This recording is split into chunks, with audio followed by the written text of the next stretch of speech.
For your viewing pleasure, this broadcast of the Municipal Council meeting of Alpena is made possible by the funding provided by the City of Alpena. Thank you for your generosity.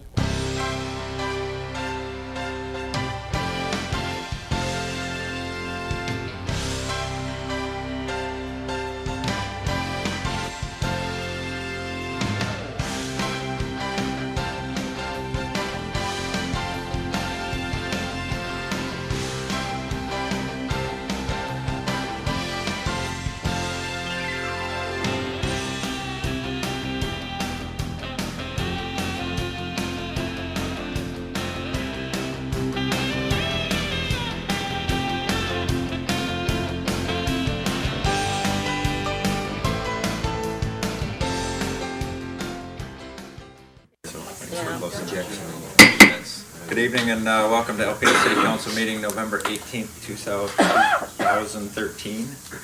Call the order, please. Eilers. Here. Nielsen. Here. Nowak. Here. Sexton. Here. Walagora. Here. Rise to the pledge. The pledge of allegiance to the flag of the United States of America and to the republic for which it stands, one nation, under God, indivisible, with liberty and justice for all. Everyone had an opportunity to look at the minutes from regular session November 4th. No issue. Any modifications to the agenda this evening? Citizens appearing before council on agenda and non-agenda items shall be allowed 5 minutes each to address their concerns. This is the only time during a council meeting that citizens are allowed to address the council. If you do so, please come to the podium and state your name and address for our records. Yep, no particular order. My name is Lynn Gillespie with Alpena. Please come up to the mic, sorry. My name is Lynn Gillespie with Alpena Septic Service, and I'm here for the bid on the porta potties for the city. I do have a piece of paper that I'd like everyone to see. It's a little bit of facts from this last year, and they do vary. Is that okay if I hand it out? Please. Okay.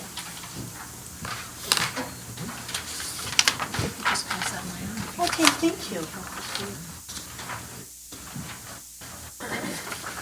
If there are any questions, I'll answer them. Thank you. Thank you, Lynn.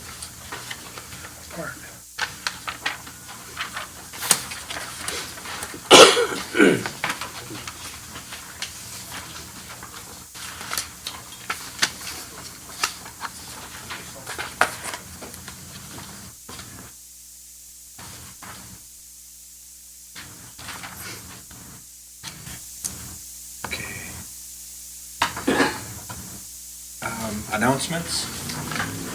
I was asked by a council member to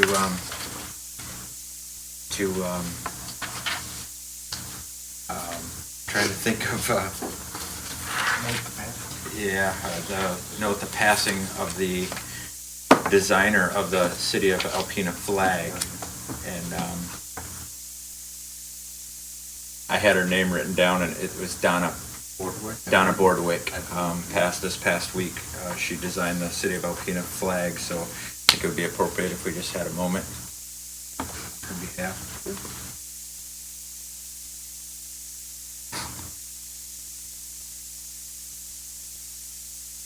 Okay, thank you.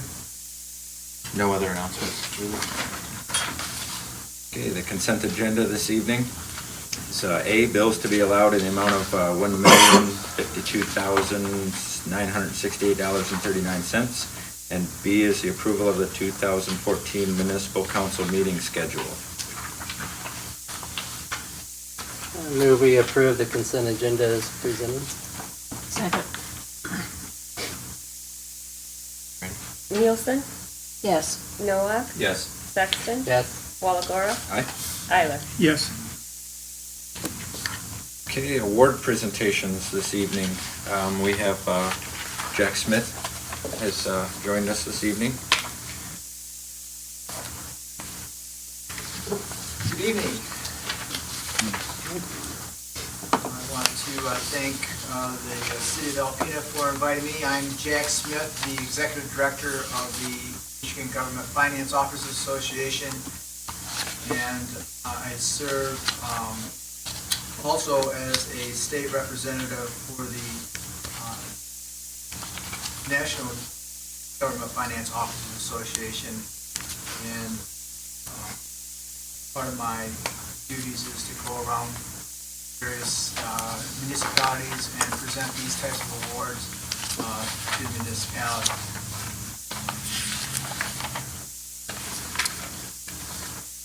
It is my honor on behalf of the GFOA to be here today to present the Certificate of Achievement for Excellence in Financial Reporting to the City of Alpena. The City of Alpena has received this award for 19 consecutive years, and even though you are veterans of this award, please allow me a couple minutes to explain the nature of this program. The Certificate of Achievement program has been in operation since 1946. The purpose of the program is to encourage and assist governments in preparing financial reports of the highest quality. By highest quality, the GFOA means reports that accurately and fairly present the financial position and condition of the city. Reports that can be trusted by citizens, elected officials, bonding agents, other parties with a vital interest in government finance. The program has gained widespread recognition as a premier indicator of excellence in government accounting financial reporting. To earn the Certificate of Achievement for Excellence in Financial Reporting, the City of Alpena had to substantially conform to the program's demanding criteria, which go well beyond minimum requirements of general accepted accounting principles. Specifically, the city was required to develop and submit a comprehensive annual financial report, or CAFR. This CAFR is a document that goes beyond annual audit of the city's finances, which of course are included. The CAFR also includes an introductory section which provides the details, explanations of the city's finances, and the changes experienced during the fiscal year. The financial section, which includes the normal audit schedule and additional details regarding the city's funds, and finally supplementary data with a statistical section which provides the readers with a 10 years worth of information regarding the city. Program participants submit copies of the comprehensive annual financial report to the Certificate of Achievement program for an in-depth review and evaluation by 2 members selected from an impartial panel of government finance officers, independent certified public accountants, educators, and others with specialized expertise and experience in governmental accounting and financial reporting. Reports also are reviewed and evaluated by members of the GFOA professional staff. Only those reports that are judged by all reviewers who have substantially met the program's criteria are awarded the Certificate of Achievement for Excellence in Financial Reporting. The City of Alpena has received this honor. The certificate puts you in rare company, as only 5% of local government units in Michigan earn this certificate. Such an achievement reflects the professionalism, commitment, as well as many hours of hard work by Clerk, Treasurer, Finance Director Karen Hebert, Deputy Clerk, Treasurer, Finance Director Julie Karniak. Your auditors and city staff should be recognized as well for their contributions toward this accomplishment. This accomplishment also reflects a high degree of dedication and leadership on the part of your City Manager Greg Sutton, Mayor Matt Wallengora, as well as the leadership and support of the city's elected officials. The Government Finance Officers Association hopes that this award to the City of Alpena will serve as an example and encourage others to strive for the same high standards in their own financial reports. In closing, therefore, it is my privilege, on behalf of the Government Finance Officers Association of the United States and Canada and the Michigan Government Finance Officers Association, to present the City of Alpena this Certificate of Achievement for Excellence in Financial Reporting. Congratulations. Julie.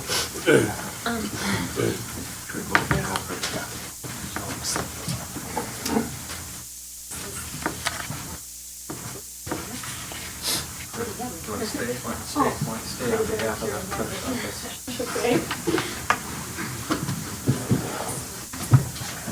Add coat of arms back there.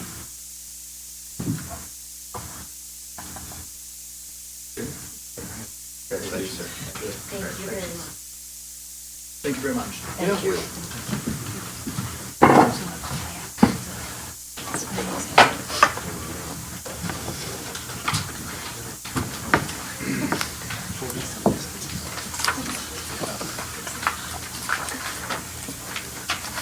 Okay. I have a proclamation this evening.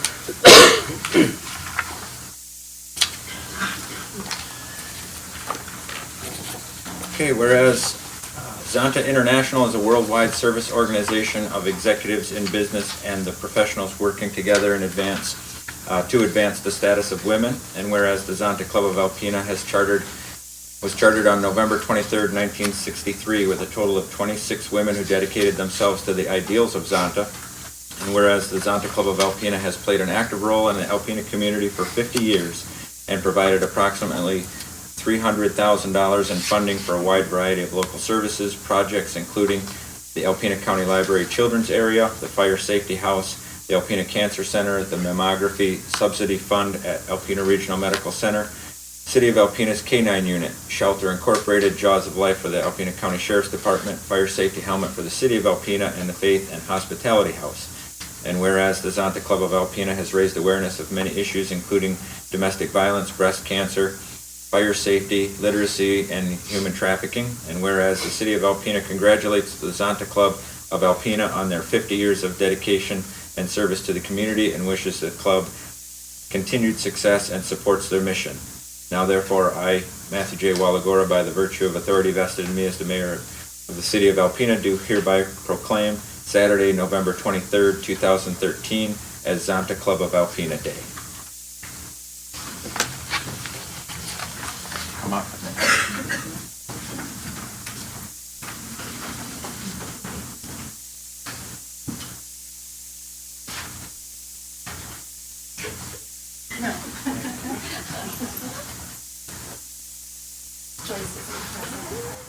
I need to be tall.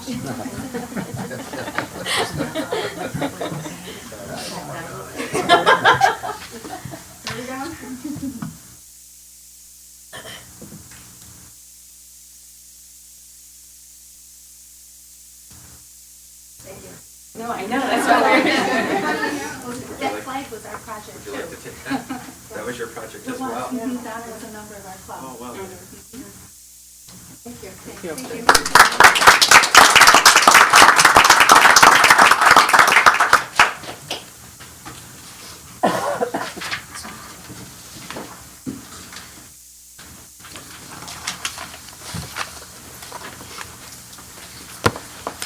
Okay, public hearing tonight.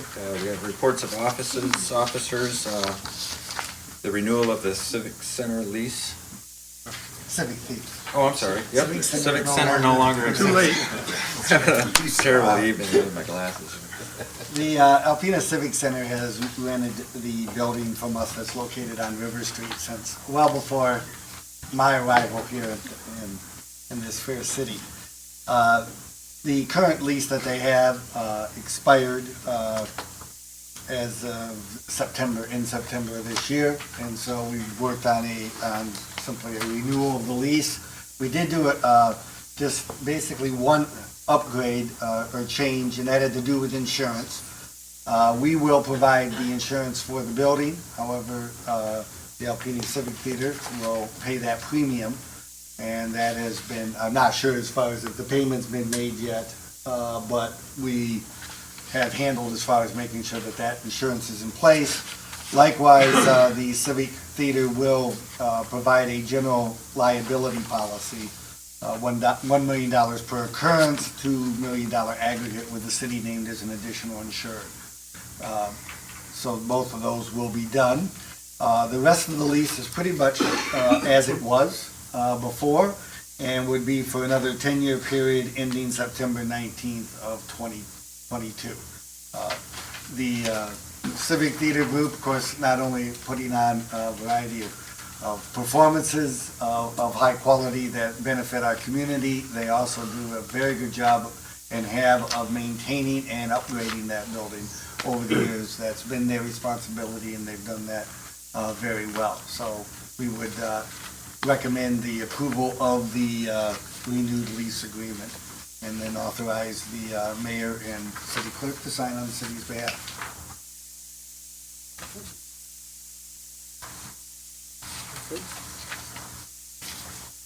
Just have a quick, maybe this is a typo. In the middle of paragraph 1, it says, renewing this for a term of 10 years from and after the 20th day of September 2012. Have they been without a lease for 14 months? No, that should be the 13. And we will Okay. correct that. 2015. So 10 years from Right. now. Yes, both of those, and at the end, the date is also wrong. It says the 2012, and it should be the 13. Going to, I think 22 is still correct. We'll make sure as far as the 10-year.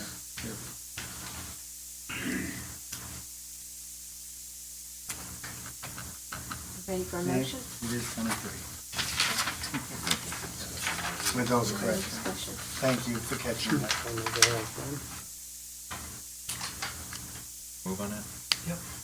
I move that we authorize the mayor and Karen Hebert to sign the new lease for Alpena Civic Theater. A second. Noah, Yes. Sexton, Yes. Walagora, Aye. Eiler, Yes. Nielsen. Yes. Okay, Treasurer's Financial Report for July 1, 2013 through October 31, 2013. Well, we're 1/3 of the way through our fiscal year, and the budgeted percentages that we should be at are 33 1/3%. And overall, everything is on track. The general fund revenue is at 58%, which is a little higher than the 33%, but that's due to the July tax revenues. We collect most of that in July, and then the parks revenue that they took in as part of the loan to purchase the beach motel. The general fund expenses are exactly at 33%, which is very good. And the only thing I'd like to point out in the cash balances is that the store's cash is in a negative position, but that is pretty normal for this time of year. They purchased salt in October for $24,000, and as the street funds use that and pay back the store's fund, then that will go back into a positive balance.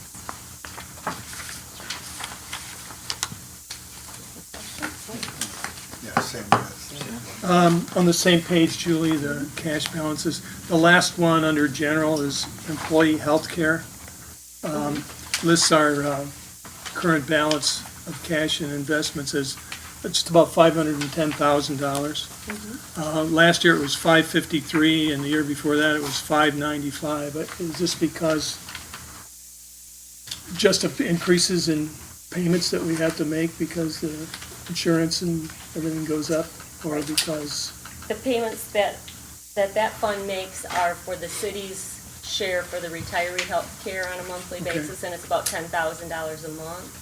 And we aim to put in 4% of payroll as the suggested actuarial contribution, and unfortunately, we have not been able to make that. Some years it's been 1%, the last 2 years it's been 2%. And then we've had a little bit of Medicare subsidy that's gone in there, and then a couple times we've had refund checks from Blue Cross that have gone in there. But yeah, that is a trend, because the funding is not keeping up with the Yeah. payments that are coming out. Now, we did have a retirement health board meeting a couple months ago, and maybe it was even before I went on vacation, but we did discuss this. And what we will be looking at is, in future budgets, is try to at least put into there, as the city's portion, what I would call pay-as-you-go, enough to cover those premiums. And that way, the amount hopefully will not be going down. It'll at least hold stable, and then if we do get refunds of that from Blue Cross, or our insurance carrier, whoever that may be, that those would go in there and add to the fund. But at least try to keep it stable by doing that. Can't guarantee, but that is our goal. And that would probably be somewhere between 3% and 4% right now, because it's the percent is of payroll. And that varies, so then it would be a percentage of that. But the target would be that 130,000 range.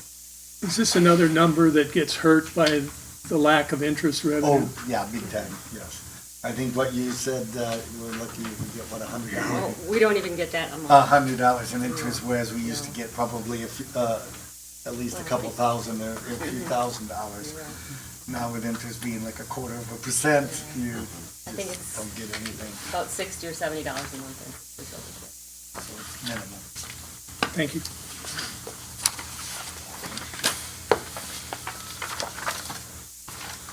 Just get a receipt file. If you don't have any other questions. Is that common? Receipt? Yes. So moved. Second.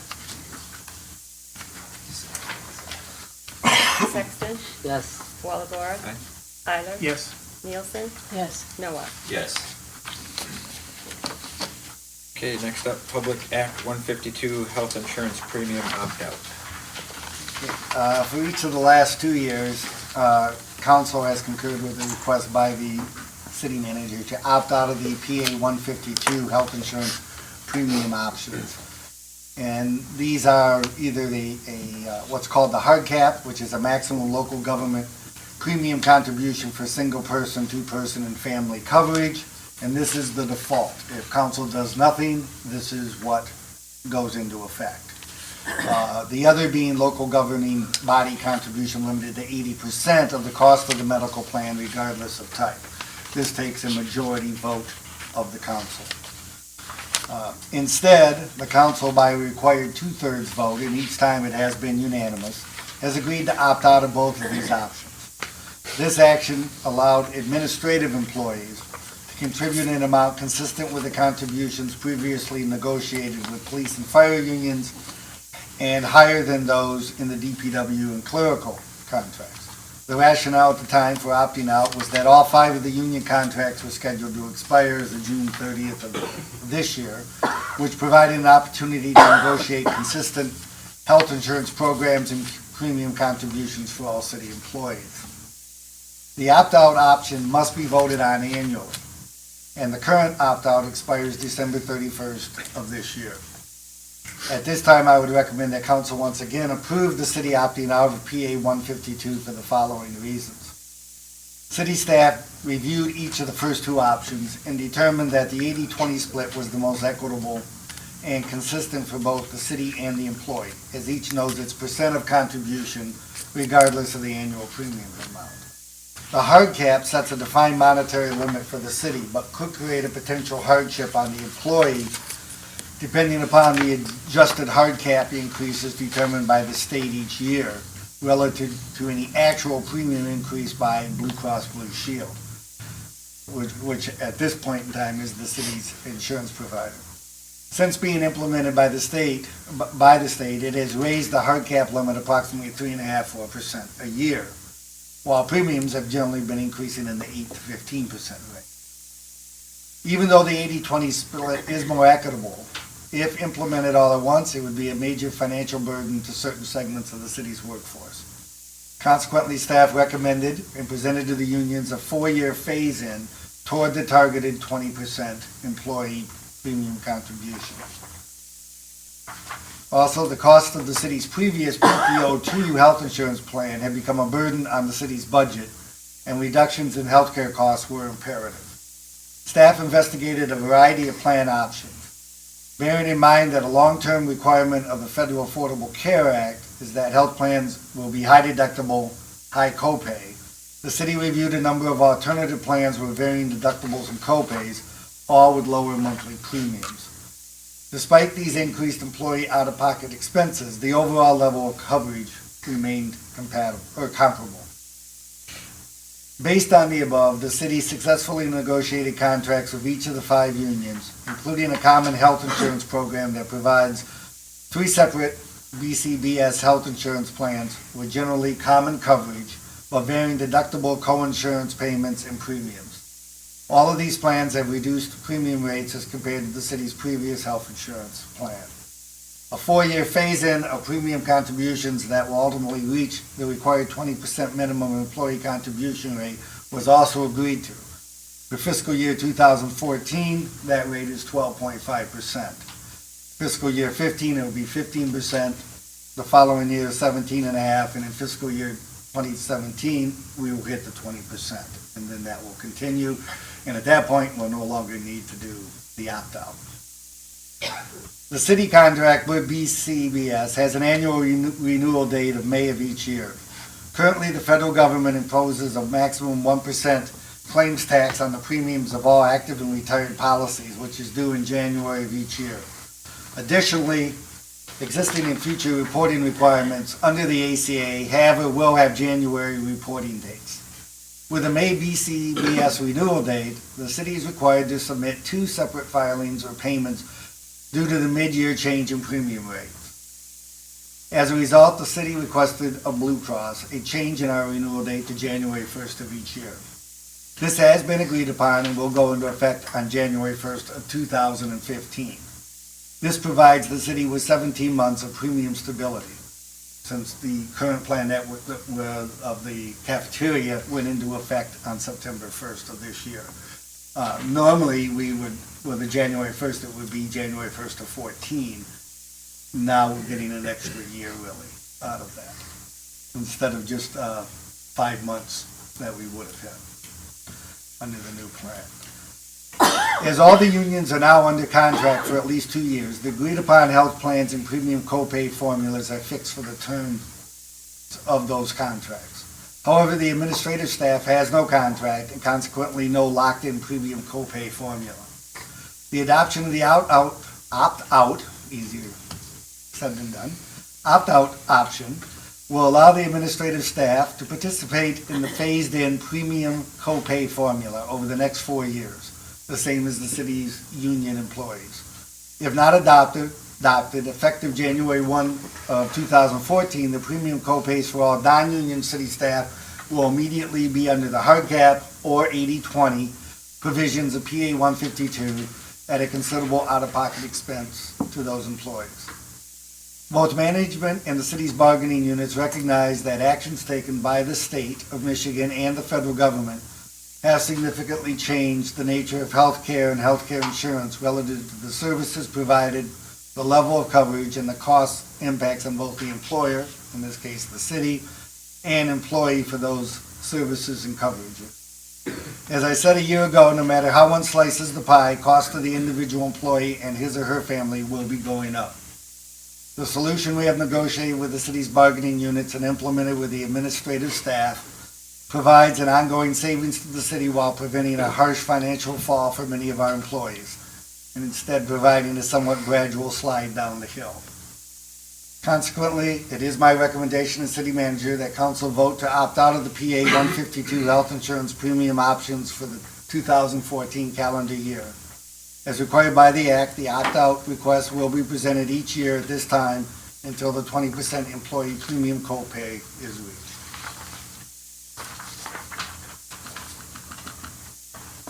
Any questions? And this is what we negotiated already.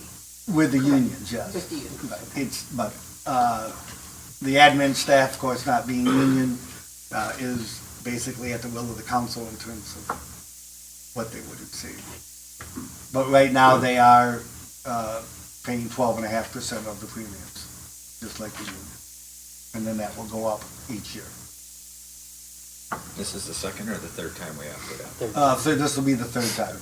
Because before, we were in the middle of contracts, and last year, of course, we knew we'd be going into negotiation. First, good job of explaining that, by the way. I would just kind of add, at least personally, the last 2 times that we've opted out, my rationale was, yes, we need to get our costs down. But to go to 80-20 overnight puts a huge burden on employees, especially those that don't make a lot of money. So I thought as a council in good faith, we kind of opted out to allow unions in the city to negotiate. I mean, you can see through, the contract that we're gonna get that 20% in much gradual pace. So I trust that the admin will do a similar pattern where we'll phase that out. So, I think showing a little bit of faith in those negotiations paid off, and allows the employees not to take such a hard hit right away. I appreciate the work you guys have put into that. Everybody around that negotiating table did a terrific job.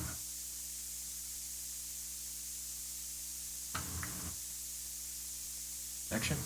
Shall I move the city opts out of PA 152? I second that.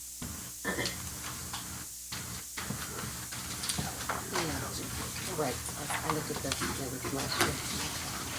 Walagora.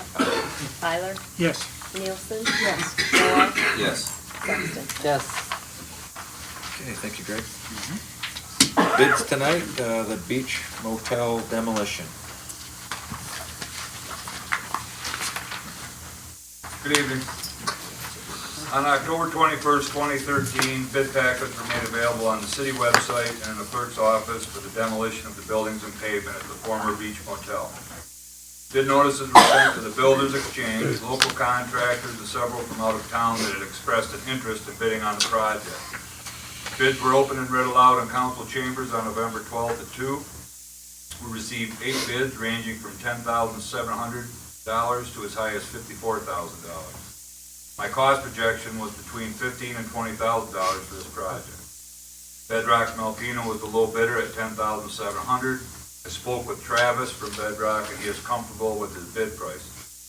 We also talked about, I told him that with weather coming in and the lateness in the year, that our goal was to at least get the buildings knocked down, get the site stabilized so it's safe. And then we'll worry, probably worry about seeding it or whatever we got to do later on in the spring. He was good with that, but I wanted to talk to make sure he didn't miss something because the bid was so. And he assured me that he hadn't. So it is my recommendation to award the bid for demolition of the former Beach Motel to Bedrock for the as-bid price of $10,700. And the funding from this project will come from the Brownfield Site Remediation Fund as previously approved by the council. Don, where are we in respect to asbestos or underground tanks? That's all, we're beyond that? Everything's gone, we're waiting on it. Good. As far as underground tanks, none have been located. Once we do demolition, who knows, but we're not expecting to find it. But there's never a guarantee until you start digging. Railroad tracks or something. So far as you know, there are no environmental Missile issues. silos. So far as We took out whatever we knew about. It was done, we did that bid a month or so ago. Right. That outfit that took out all the asbestos, that all got paid. I'll give you a quick pat in the back for anticipating the question of why is it so much cheaper? I've been looking into that and answering that before we even got there, so. Thanks. Well, yeah, and, you saw the bid tabulation, MacArthur was at 16,000, closer to what I thought. Dave was at 19,995, close to 20 grand. He was a little hesitant to do it only because of weather, he's not as big of an outfit as Bedrock. And Bedrock, they did the demolition of the Lakeside Hotel when they were called Great Lakes. Travis's dad, John, did that. And they have equipment that can recycle out of that material. What it gets used for, I'm not sure, but, concrete, asphalt, even wood, they grind all that stuff up, and they got magnets that pull the nails out, so it's reusable. So that keeps their cost down, because the big cost is hauling it to a landfill. Very good. I move we award the Beach Hotel demolition contract to Bedrock for the as-bid price of $10,700. Second. Tyler. Yes. Nielsen. Yes. Noah. Yes. Sexton. Yes. Walagora. Aye. Thank you, Don.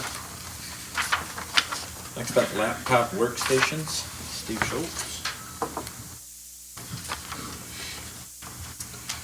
On Monday, November 11th, the city of Alpena received and opened bids for laptop computers for department heads and council members. The current laptops we have are 3+ years old, and they're seeing the wear and tear, especially with a laptop being something you move back and forth to home, things like that. They're seeing the end of their useful life. Specifications were posted on the city and county websites for download and sent to several past vendors. The bid results are attached, and we did receive 3 bids from YNS Technologies out of Brooklyn, New York, Chown and Associates out of Alpena, and OM Office Supply out of Mechanicsburg, Pennsylvania. When we put the specifications together, we asked for several alternates depending on budget, and if we were able to, within the budget, get, maximum memory in these machines, that kind of thing. We tried to do that, and all 3 vendors did come within budget for that. As referenced in the attached spreadsheet, YNS Technologies was the low bidder, but however, Chown and Associates, a local bidder in Alpena County, was within 5% indicated by the local bidder's preference. When I did contact Dick Chown at Chown and Associates, he agreed to reduce his cost as per the local bidder's preference by the $171.05 to align with the actual low bidder project cost of $14,022.70. We've worked with Chown many times in the past and have always been very satisfied with everything we get from them. And also a lot of support after sale on a lot of things, even things that we didn't purchase from them, they've given us assistance with. So, in consideration of the information presented, I recommend as IT coordinator that City Council award the contract for the supply of workstation laptops to the local bidder, Chown and Associates, in the amount of $14,022.70. We do have sufficient funding in durable goods for this line item for this year. And I have spoken with Eric Vanderveer, the IT director for the county, and he concurs with the decision and the choice. Just a quick question, Steve. You have plans for the old ones? Is there something you can do We with kind them? of talked about that openly at a few different staff meetings, and the employees are really kind of asking to have those laptops back. We could take them, wipe them, make them functional again, get them in a good state, and those would be ones that they would take home and have home, VPN in, and then that leaves their laptops here, and they're not taking that one home all the time. That's been a request from several different employees. Ones who don't want that, ones who aren't going to work from home necessarily a lot, we'll take those back in, format them, and get them out to other departments that need them for travel. I see that we're still on a 3-year cycle, and you explained that it's typically from the wear and tear of the computer versus, technology. Right. I know a lot of corporations now have stepped that up to a 5-year cycle. Is there anything about better protection for, carrying them if that's? It is, and we're kind of on a 4 to 5 year cycle for desktops. Okay. The laptops, just because of their functionality, and you're back and forth with them and constantly moving them, the hinges, the screen, I've got several keyboard missing buttons. They just, the wear and tear on them is a lot greater than a standard desktop that you sit and it really doesn't move the whole day. You're taking a laptop, you're closing it, you're carting it home, goes on the desk, gets open and closed all the time, kind of tossed around, jostled around, back of a car or something like that. So there's a lot more, we buy Panasonic Toughbooks for some of our emergency personnel, and they, those you can throw around whatever, but you're talking about a $3,000 laptop. So, use, it fits the use for that area, but I don't think that really fits the use for what we need them for our desktop activities. It's a good time or a bad time to mention it, but I dropped it twice just walking in here tonight. So maybe it's me or the user, but Are you on the list to it's leave? still working. You gonna leave your old one at home now? Laptop back. Put that down. Okay.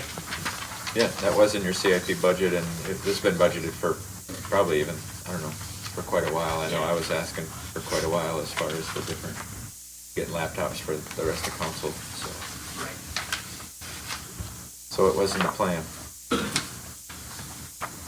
Very good. I move we approve the bid for laptop workstations as presented. Second. Nielsen, Yes. Noah, Yes. Sexton, Yes. Walagora, Aye. Isla. Yes.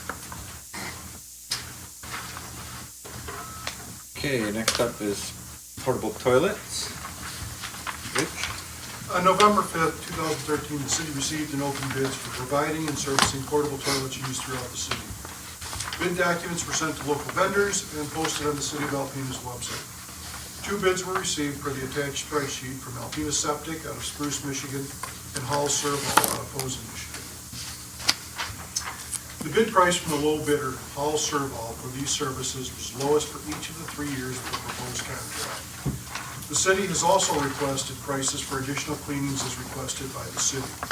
And we do during special events, high activity, have requested additional cleanings to take place during that time frame.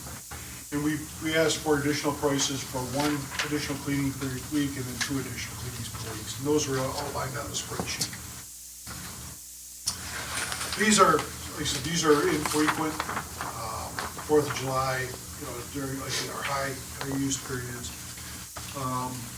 And they're only requested by, only the ones requested by the city.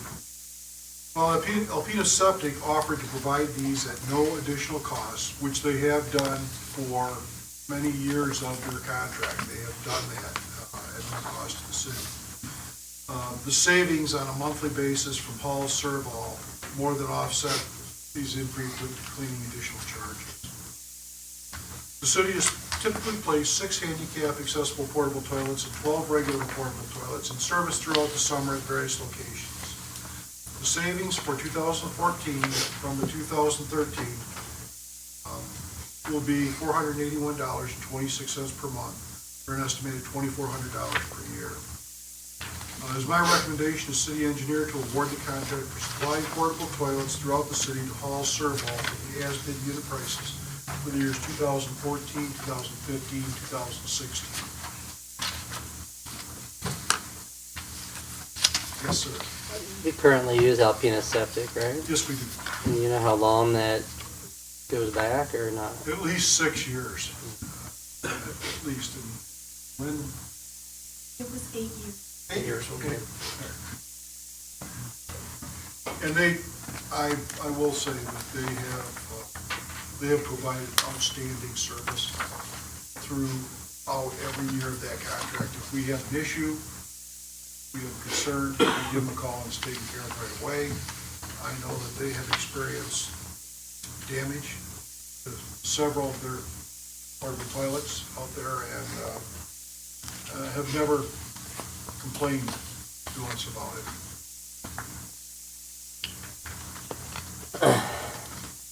It's what, $2,400 a year difference? If you look at, I think that if I remember right from the sheet, and Lynn showed it to me right before the meeting, I think she had about, just under 100, about 91 additional cleanings on there.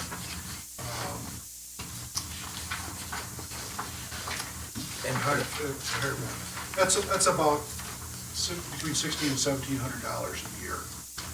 So you're looking at a net difference of about $700. Is it, G?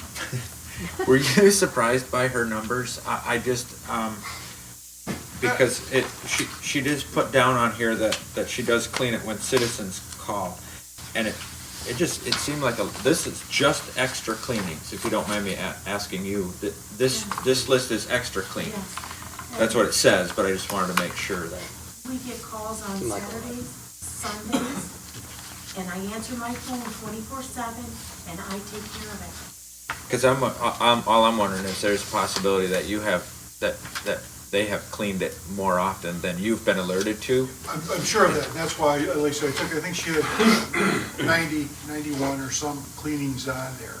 And just looking at that, and she may clean it more often than that on citizens' calls. When we call and request it, they're not as frequent as that, I'm aware of. Okay. Because I wondered if that would make the difference between the 2 bids closer if this number was, if these numbers were bigger than what you had put in your. And that's why, but not knowing that they were getting clean.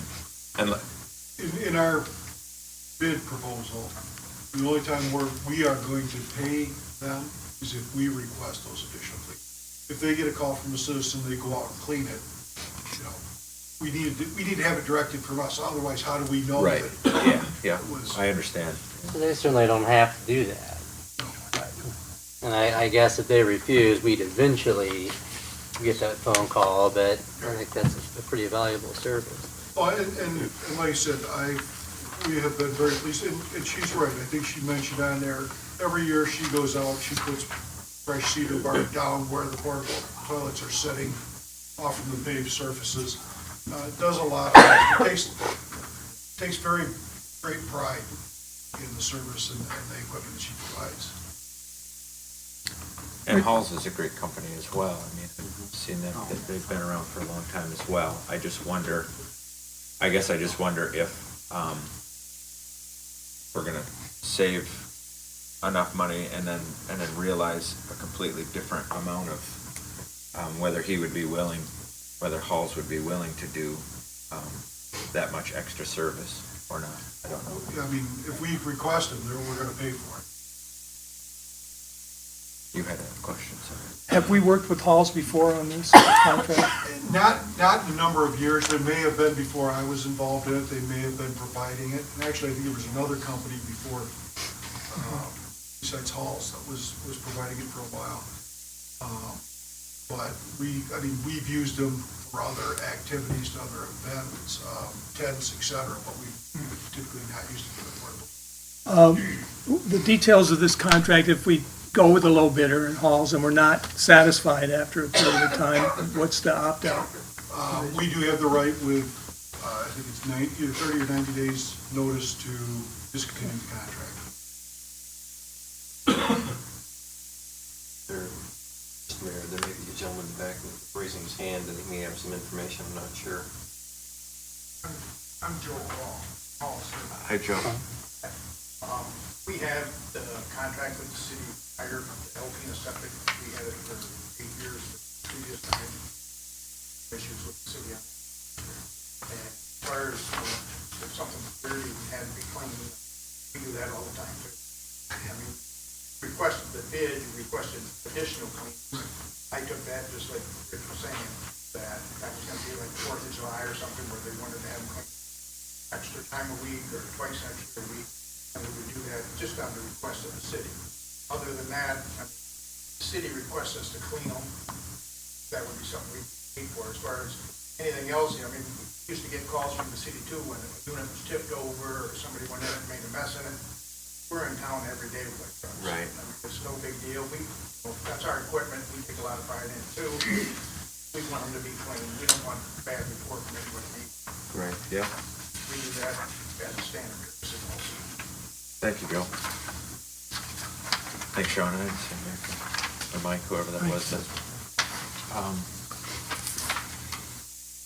Yeah, two very reputable businesses.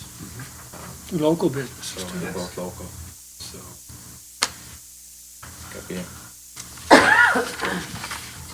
I'd be inclined to go with the bidding process. I mean, if we start dallying around with the bidding process,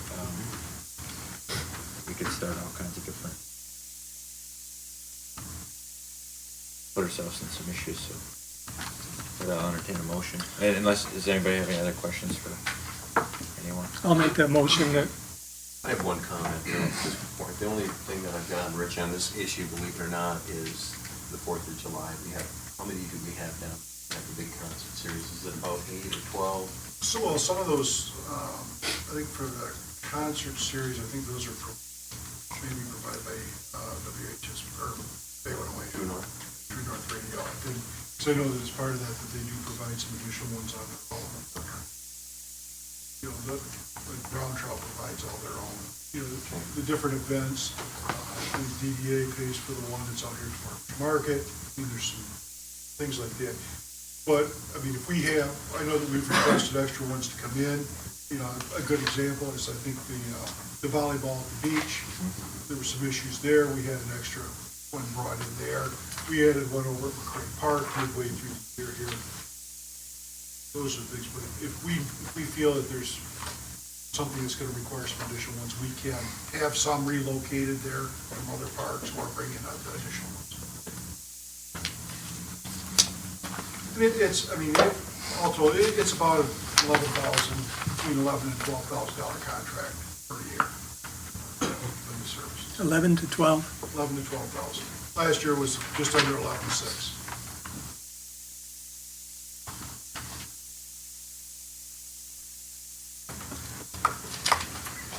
So I make that motion? You looking for a second? Keith, did you finish? Um, Kind of like halfway through your motion. I'm so sorry. We'll do it for a year and a half. I'll move to award the contract for supplying portable toilets throughout the city to Hall Serve All for the as-bid unit prices for years 2014 through 2016, fiscal years. A second.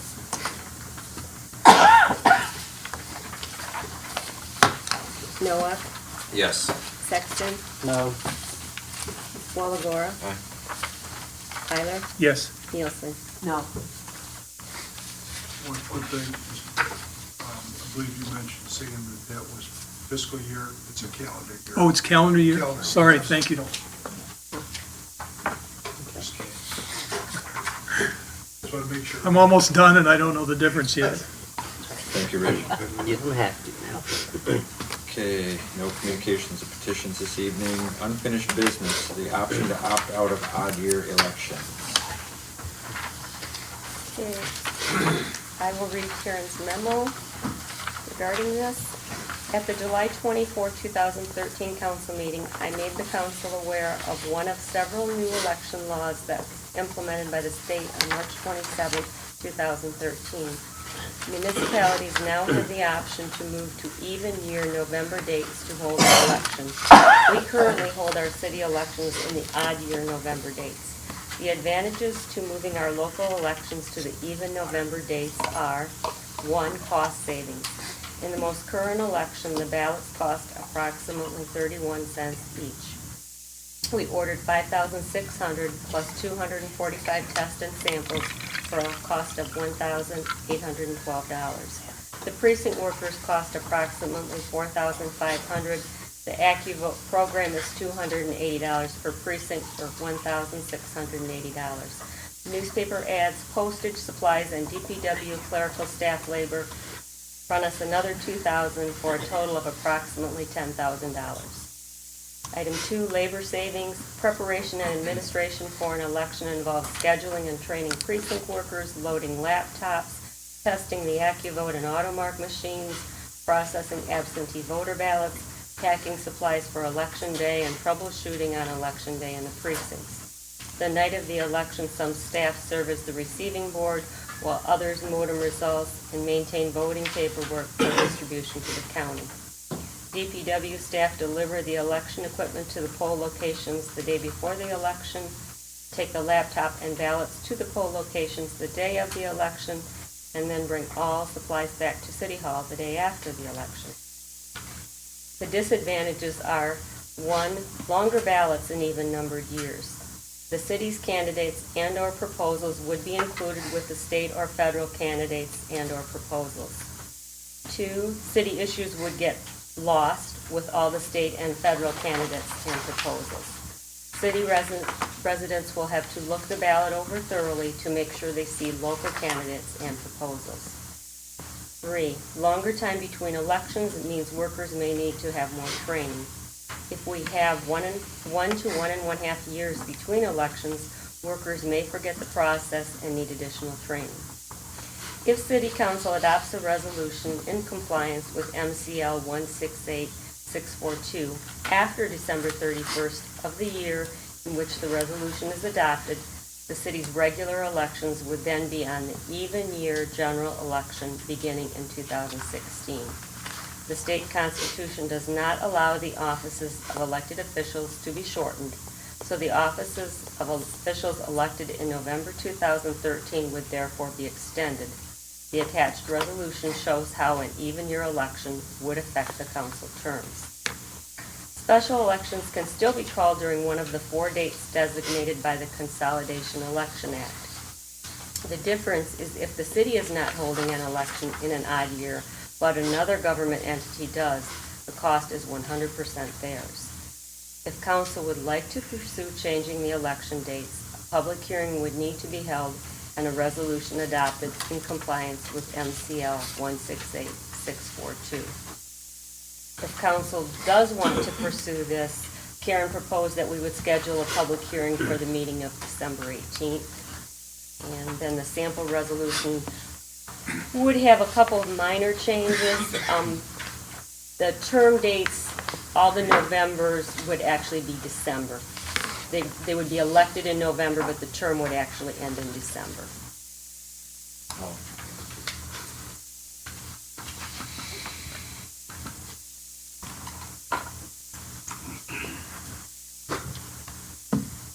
I'll speak first.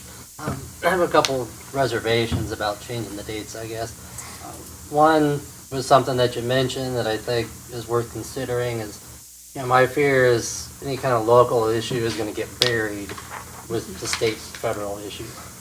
And when the elections come, people are going to be more amped up about the governor and presidents and bigger offices. So I'm a little skeptical if we ask for something, whether it's to buy a property or sell a property or whatever we might ask for, that might be put on the back burner. I guess my other concern wasn't on the list, because I feel like I was elected 4 years.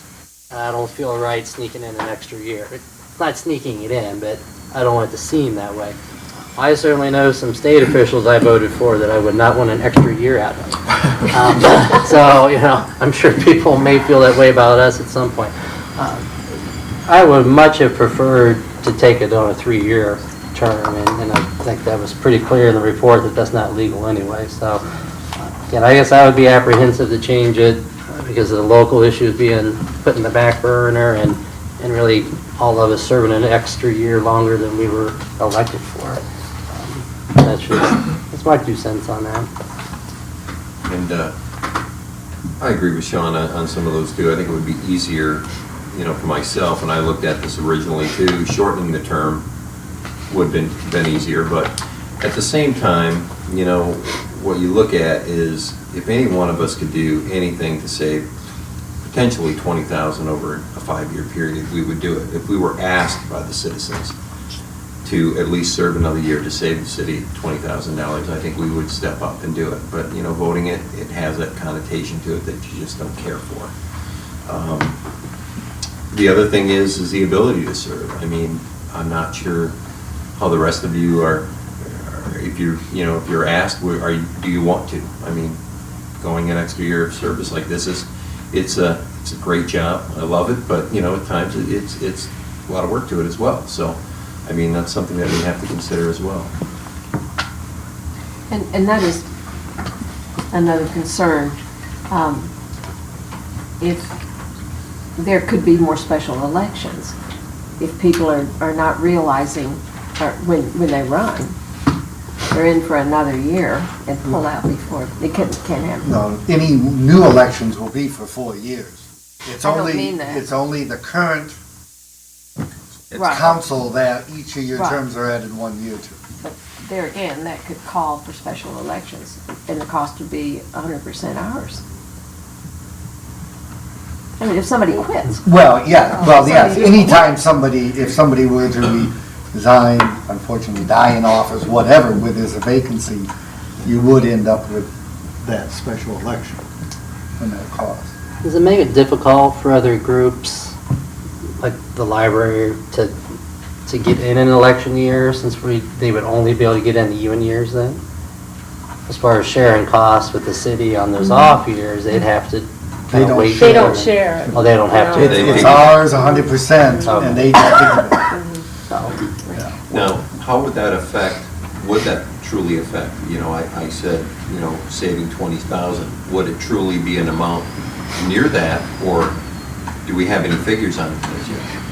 Right, the savings that we would have would be by not having the odd year elections, the $10,000. We still, when we would come to 2014, we still have to hold an August and a November election. The county pays for those ballots and for the Board of Canvassers and publications and notices, but we still are responsible for paying our precinct workers and those costs that are detailed in the memo. So we would have those either. Not the ballot cost, basically. Right, it's that the would be what we savings would that save. we- Right now, on even years, we have a cost of about $8,000 every year anyways. In the odd years, when we have the election, it's 10,000. So what you do is you eliminate that $10,000 cost. So every other year, you're saving $10,000 on the odd years. You're still paying the 8,000, but we have that now. So that will continue. So there is a savings over, you know, even 4 years, you're going to save $20,000 on it. Because every other year, you'll have a $10,000 savings. Julie, hate to put you on the spot, but you're in the spot tonight. Have you and Karen talked about this, and do you have a recommendation? Well, our recommendation is purely from the financial standpoint of it, that's a substantial amount of money that could be saved for the city, and even though the other things like requiring more, maybe some more training for our workers and that type of things, those really, we would just have to absorb that and make sure that they're prepared to do the elections. So we both agreed that we would recommend it based on the cost savings. Do you know if Bonnie feels the same way at the county? They would have fewer ballots to pay for in the odd years, then, wouldn't they? Well, no, we actually pay for everything in the odd year, so. The balance. Right. Like this past election, just Right. last. So they just, Right, really wouldn't really be a whole lot of difference for them as far as their costs. And in order for this to happen, there would have to be a public hearing, so that would be a chance to get input from the citizens. And then you could still decide not to do it. Yeah. so we're not voting tonight? No, Oh. no. You would only be voting if you want to proceed, keep the process moving and to schedule that public hearing for December 18th. It'd be the 16th. Oh, I'm sorry. That's Okay, thank you. Second December meeting. Yeah, if it, and then it would actually start, or we would vote on it at that meeting, or Right. would we actually vote on it? No, you have to vote on it this year. This year for it to be effective in Right, January. and then the next election would be in 2016. Right, we would not have a 2015 election.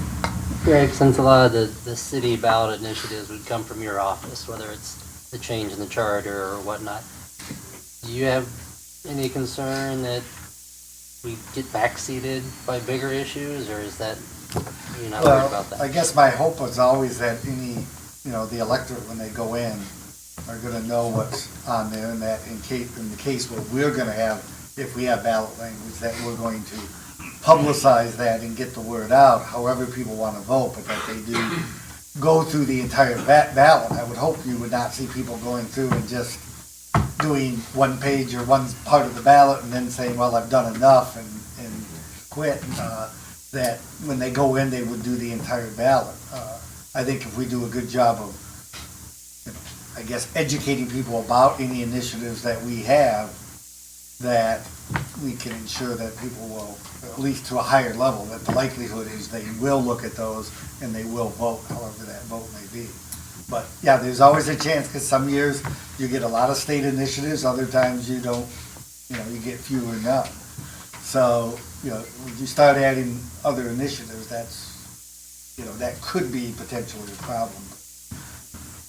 We won't really know. I guess, I don't know that there's any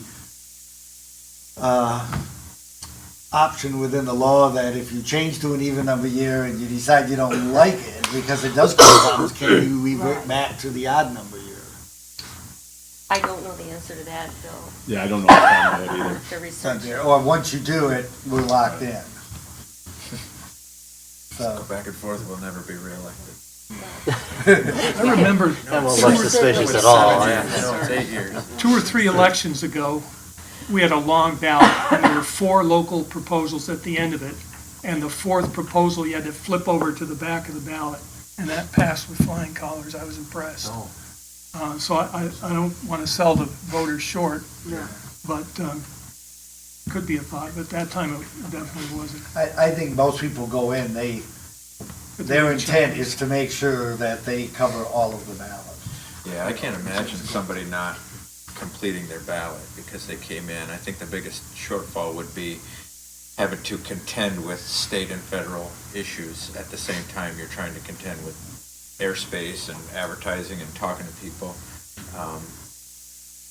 things of that nature, just to get your word out. I mean, if the library, this past election, we're going, up against, how many people you want either coming to your door, hanging stuff on your door, I guess, all at the same time, and you've seen federal and state elections, you get 4 things a week. But, It may be, but even then, that may not even be an issue. it may behoove the council to go ahead and have a public hearing and see if you do get input from the public and how that input is, what they think. And then, like I say, there's nothing that locks you in until you actually vote one way or the other. I would like to. I would like to know suggest what that we other people continue. think.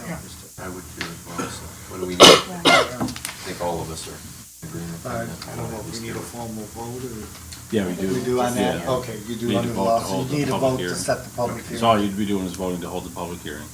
Okay. And we can't do it on the first Saturday of the month? Or the first First one. Saturday. We're not gonna do that. The first meeting, you'd rather have it the second, was there a reason for that, or? I think that was just Karen's suggestion, I think based on the proposed agenda for the 4th, Yeah. or for the 2nd, I guess it is, December 2nd. That's fine. Yeah. At the time, we thought it was gonna be an even bigger agenda. I guess we could, look at it and decide, but we do have to get the notice in immediately. I because- think that was part of it too, because Yeah, it'd probably be better, that way we have plenty of time to get the notice, the legal notice in the paper. We can put it on our webpage, things of this sort to let people know. That's fine. Need a motion from us then? Okay, so then I move that we move forward in this process and hold a public meeting in the second meeting in December. Second. Sexton, Yes. Walagora, Aye. Tyler, Yes. Nielsen, Yes. Noah. Yes. No new business. Move we adjourn to closed session. Second. And I do need to call the roll for that. Walagora, Tyler, Yes. Nielsen, Yes. Noah, Yes. Sexton. Yes. Thank you.